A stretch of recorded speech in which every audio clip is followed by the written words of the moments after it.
Hello, welcome back to my page. আজকে আমি একটা স্টেপ দেখাবো। এটা হচ্ছে তাদের জন্য যারা তলপেটটাকে কমাতে চাচ্ছে অথবা আপার পেটটাকে, লোয়ার অ্যাবডোমিনাল আর আপার অ্যাবডোমিনাল কমাতে চাচ্ছে। তারা কি করবে? একটা চেয়ার, সোফা যেটাই হোক, উঁচু একটা জিনিস নিয়ে নিলেই হবে, যেটা হাত রাখতে পারবো। হাত রেখে আমরা স্ট্রেট হয়ে দাঁড়িয়ে যাবো। দাঁড়িয়ে আমরা নিটাকে টাচ করবো চেস্টের সাথে, লাইক দিস।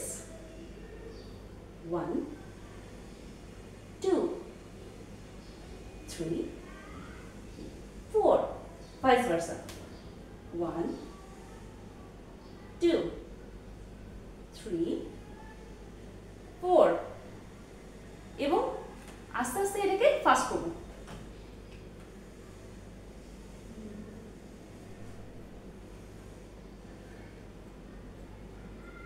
এটাতে আমাদের লোয়ার অ্যাবডোমেনে চাপ পড়ছে। এই স্টেপটা ফলো করলে 25 টাইমস পার ডে করলে আস্তে আস্তে লোয়ার অ্যাবডোমিনাল, আপার অ্যাবডোমেন সব স্লিম হয়ে যাবে। Thank you.